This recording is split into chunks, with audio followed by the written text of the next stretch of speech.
Halo, apa kabar? Saatnya Anda menyimak berita Semarang bersama saya Priscilia Claudia. Sejumlah berita menarik akan kami sajikan untuk Anda. Berikut 3 berita utama hari ini.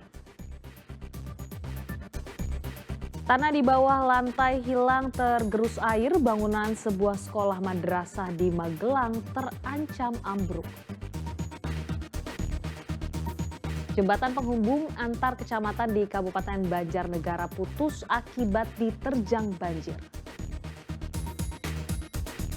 Seorang nenek berusia 77 tahun di Kabupaten Brebes menderita luka akibat dianiaya tetangganya yang merampas perhiasan korban saat sholat duha.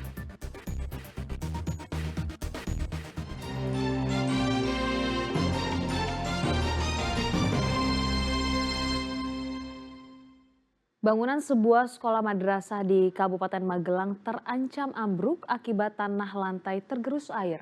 Aktivitas belajar para siswa dipindahkan ke sebuah masjid untuk menjaga keselamatan.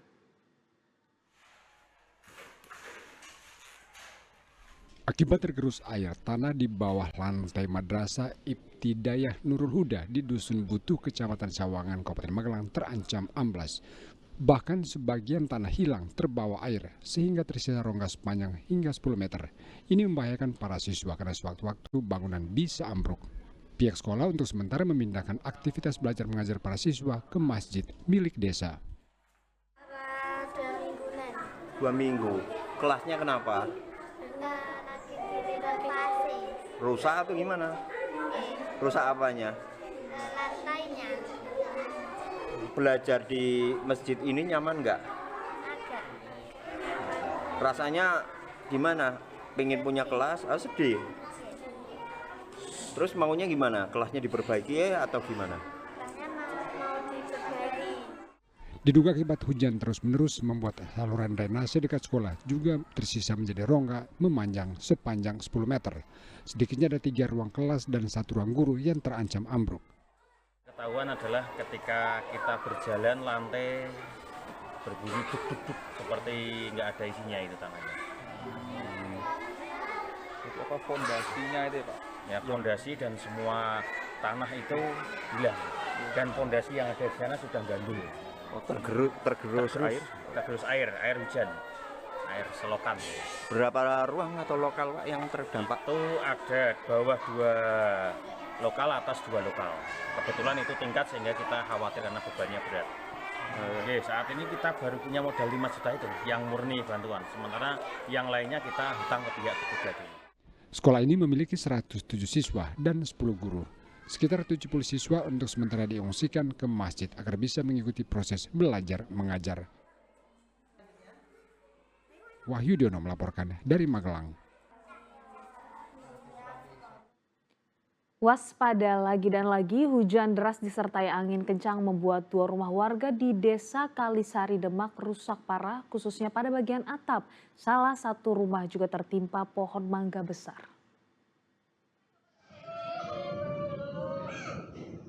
Tangis korban pecah saat melihat kondisi rumahnya porak-poranda diterjang angin kencang dalam hitungan menit. Lebih dari 60% atap rumahnya disapu habis angin kencang. Sejumlah perabotan rumah juga rusak tertimpa material genting. Sebelumnya angin kencang disertai hujan deras melanda Desa Kalisari Demak pada hari Minggu lalu.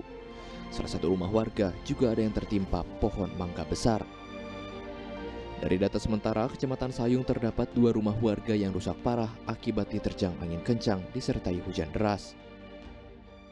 Yang kebetulan menimpa rumah Bapak Sunari ya, di RT 3, RT 4 RW 3 Desa Kalisari ini. Kemudian 1 unit rumah di rumah Pak Sunari ini kebetulan atapnya dari asbes 50%, 60% ya, 60% lebih ini asbesnya kabur hilang lah kemana, juga termasuk kerangka baja ringannya. Kemudian di rumah sebelah Bapak Nasoka gentengnya tadi juga berantakan, namun alhamdulillah berkat pertolongan atau bantuan dari warga sekitar, genteng-gentengnya sudah sedikit banyak sudah dibenahi. Beruntung tidak ada korban jiwa dalam peristiwa ini, pemerintah Kabupaten Demak bersama tim gabungan juga langsung terjun ke lokasi untuk memberi bantuan dan pendataan warga yang terdampak. Ali Mustafirin melaporkan dari Kabupaten Demak. Sebuah truk pasir terguling ke selokan di Jalan Raya Karanganom, Klaten akibat talut tempat truk terparkir tiba-tiba longsor. Polisi mengerahkan kren untuk mengevakuasi bangkai truk. Truk bermuatan pasir terguling ke selokan sedalam 3 meter di Jalan Raya Karanganom, Kabupaten Klaten, Minggu siang. Bagian depan truk rusak, beruntung sopir selamat dari maut. Truk terguling akibat talut tempat truk terparkir tiba-tiba amblas. Kecelakaan terjadi saat truk parkir di pinggir jalan. Sopir bermaksud mengambil ban serep.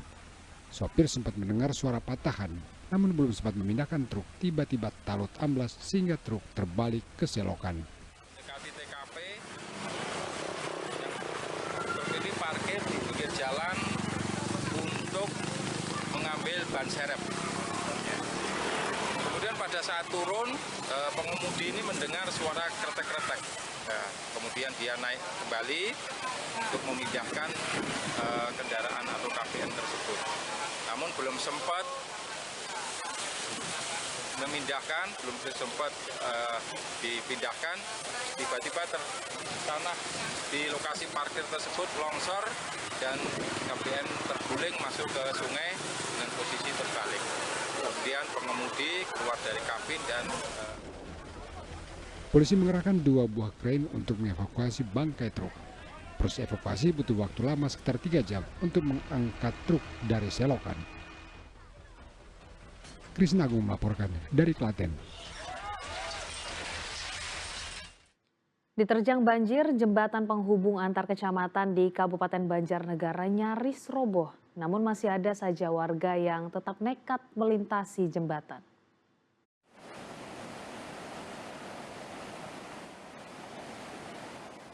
Seperti inilah kondisi jembatan penghubung kecamatan di Desa Karangtengah, Kabupaten Banjarnegara. Jembatan nyaris roboh usai diterjang banjir Sabtu lalu.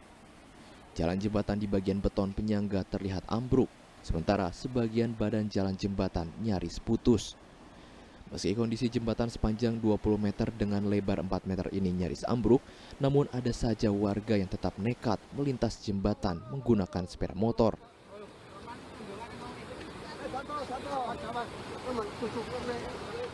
Warga tidak punya pilihan lain lantaran jembatan ini menjadi akses untuk menghubungkan Kecamatan Wanayasa dengan Kecamatan Pagentan. Untuk mencegah warga yang nekat melintas jembatan, pemerintah desa memasang rambu peringatan untuk menutup sementara akses menuju jembatan. Ini penghubungan antar Kecamatan Wanayasa dan Kecamatan Pagentan. Meliputi Desa Karangtengah, Kecamatan Wanayasa, juga Desa Kumisir, Kecamatan Pagentan. Kondisinya seperti apa, Pak? Kondisi sudah sangat memprihatinkan sih ini. Menurut saya ini sudah rawan sekali dan sudah tidak layak pakai. Cuma warga masih tetap memaksa untuk melewati. Sebabnya memang unsur tanah yang labil dan terusan air hujan yang terus-menerus banjir. Kini warga berharap pemerintah dapat segera memperbaiki jembatan yang putus total, sebab jembatan menjadi salah satu akses tercepat warga ke daerah lain. Mardianto melaporkan dari Banjarnegara.